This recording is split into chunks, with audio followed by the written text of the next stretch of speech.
சூடான veg fry rice. இது வந்து எப்படி செய்கிறதுன்னு பார்க்கலாம் வாங்க, வீடியோக்குள்ளே போகலாம்.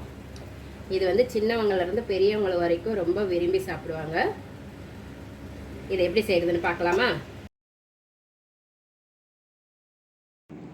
வணக்கம் நண்பர்களே, லக்ஷ்மி சமையலுக்கு உங்களை அன்போடு வரவேற்கிறேன். நம்ம வீடியோ இதுதான் ஃபஸ்ட் டைமாக பார்க்குறீங்கன்னா சப்ஸ்கிரைப் பண்ணிக்கோங்க, ஷேர் பண்ணிக்கோங்க, பெல் பட்டனை கிளிக் பண்ணிக்கோங்க, கீழே தெரியுற ரைட் பட்டனையும் ப்ரெஸ் பண்ணிக்கோங்க. வாங்க வீடியோக்குள்ளே போகலாம். இன்றைக்கி வந்து ஒரு சூப்பரான வெரைட்டி ரைஸ் தாங்க பண்ண போகிறேன். ரொம்ப ஈஸியாகவும் பண்ணிடலாங்க, டக்குன்னு பண்ணிடலாம். வெஜ் ஃப்ரை ரைஸ் தான் பண்ண போகிறேங்க. அது ரொம்ப ரொம்ப சூப்பராக இருக்கும். நம்மளுக்கு வந்துட்டு எங்கன்னா வெளியே போகணுன்னா டக்குன்னு இதை செஞ்சு முடிச்சுட்டு கிளம்பிடலாங்க. அந்தளவுக்கு ஈஸியாக இருக்கும். வாங்க அது எப்படி செய்கிறதுன்னு பார்க்கலாம், வீடியோக்குள்ளே போகலாம். ஃப்ரை ரைஸ் செய்கிறதுக்காக நான் வந்துட்டு இன்றைக்கி கேரட் ஒன்று எடுத்து துருவி வச்சுருக்காங்க. ஒரு சின்னதாக வெங்காயம் நீட்டாக கட் பண்ணி வச்சுருக்கேன். பீன்ஸ் சின்ன சின்னதாக கட் பண்ணி வச்சுருக்கேங்க. அதே மாதிரி குடமிளகா, இது ஒரு பாதி குடமிளகா இந்த மாதிரி கட் பண்ணி வச்சுருக்கேன். கோஸ் வந்துட்டு ஒரு 150 கிராம் இருக்கிற மாதிரி பொடியாக கட் பண்ணி வச்சுருக்கேன். நீட்டாக இந்த மாதிரி. ஏன்னா வந்து நம்மளுக்கு நீட்டாக இருந்தால் தான் நல்லாயிருக்கும். கோஸ் வந்து நிறைய போட்டாவே உங்களுக்கு ரொம்ப டேஸ்ட்டாக இருக்குங்க. இன்னும் கூட நம்ம கோஸ் வேணாலும் போட்டுக்கலாம். அதுக்கு தேவை பெப்பர், சோயா சாஸு, உப்பு எல்லாமே நம்ம செய்யும்போது போட்டுக்கலாம். வாங்க இதை எப்படி செய்கிறதுன்னு பார்க்கலாம்.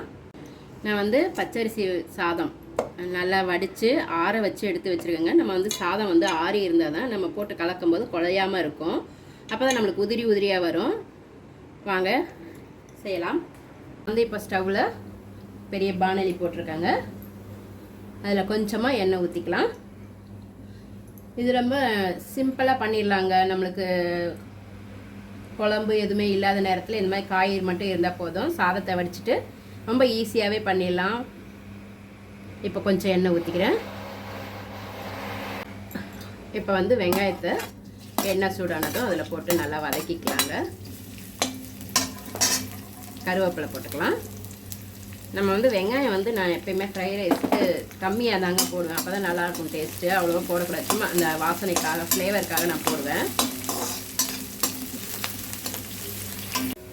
இப்போ வந்து பீன்ஸ் போட்டு வதக்கிக்கலாம். எதுவுமே நம்ம தண்ணி ஊற்றி வேக வைக்க வேண்டாங்க. ஏன்னா இது ஃப்ரை ரைஸ்ன்றதால கொஞ்சம் பாதி இது வெந்தாவே போதும். இந்த எண்ணெயிலே ஃப்ரை ஆகுது இல்லைங்களா, அதுவே போதும். இது கொஞ்சம் கலந்து விட்ட பிறகு மற்ற காய் போட்டுக்கலாம். இப்போ வந்து கோஸ் போட்டு நல்லா வதக்கிக்கலாம். கோஸையும் போட்டு நல்லா ஒரு 2 நிமிஷம் வதக்கிக்கலாங்க.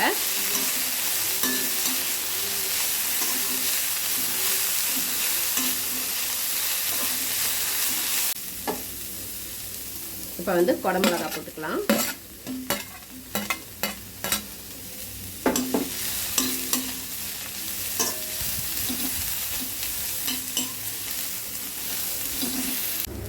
இப்போ வந்து நம்ம துருவி வச்ச கேரட்டை போட்டுக்கலாம்.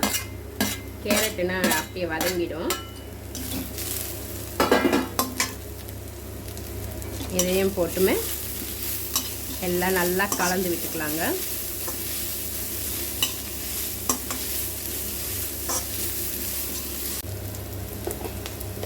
இப்போ வந்து இதுக்கு தேவையான அளவு உப்பு போட்டுக்கலாங்க. போட்டு நல்லா கலந்து விட்டுக்கலாம். எப்படியுமே இதில் வந்து கொஞ்சம் எண்ணெயிலேயே வதக்குனதால கொஞ்சம் அதுலேயே லைட்டாக வெந்திருக்கும். பாதி வெந்தால் போதும். கொஞ்சம் நறுக்குன்னு இருந்தால் தான் நல்லாயிருக்கும் சாப்பிட்றதுக்கு. ஒரு 1/2 ஸ்பூன் மிளகுத்தூள் போட்டுக்கிறேன்.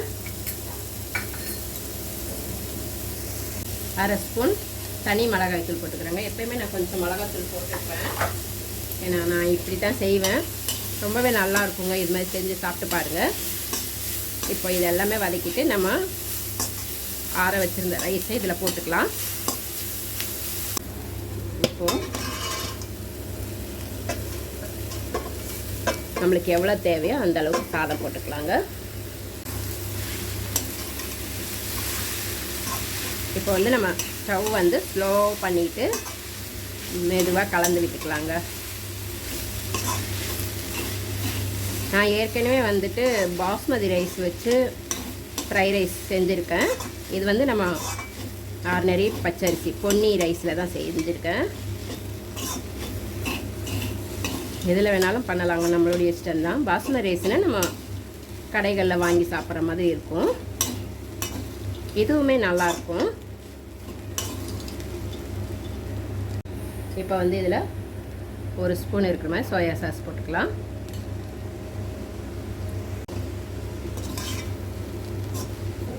அந்த சோயா சாஸ் போட்டும்போது நம்ம கொஞ்சம் நல்லா டேஸ்ட்டாக இருக்கும்.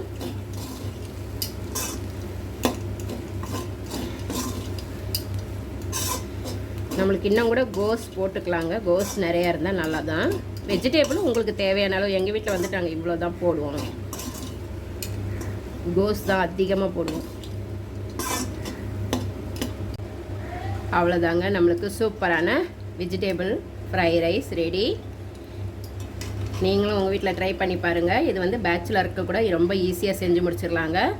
நம்ம வீட்டில் எதுவுமே இல்லாத சமயத்தில் இந்த மாதிரி ஃப்ரை ரைஸ் வெரைட்டியாக பண்ணி சாப்பிட்ட மாதிரி ஒரு சந்தோஷம். இதெல்லாம் வந்து பசங்களுக்கு எல்லாருக்குமே இப்போ விரும்பி சாப்பிடுவாங்க. இதோட வந்து டொமேட்டோ சாஸ் வச்சு சாப்பிடுவாங்க. ரொம்ப நல்லாயிருக்கும். அவ்வளோதாங்க, ஸ்டவ் ஆஃப் பண்ணிக்கலாம். நம்மளுக்கு வந்து சூப்பரான வெஜிடேபிள் ஃப்ரை ரைஸ் ரெடி ஆகிடுச்சுங்க. அதோட இந்த டொமேட்டோ சாஸ் வச்சு சாப்பிட்டிங்கன்னா ரொம்ப சூப்பராக இருக்குங்க. வீட்டில் இருக்கிற எல்லாருமே விரும்பி சாப்பிடுவாங்க. நீங்களும் உங்கள் வீட்டில் ட்ரை பண்ணி பார்த்துட்டு எப்படி இருந்ததுன்னு கமெண்ட்டில் சொல்லுங்கள்.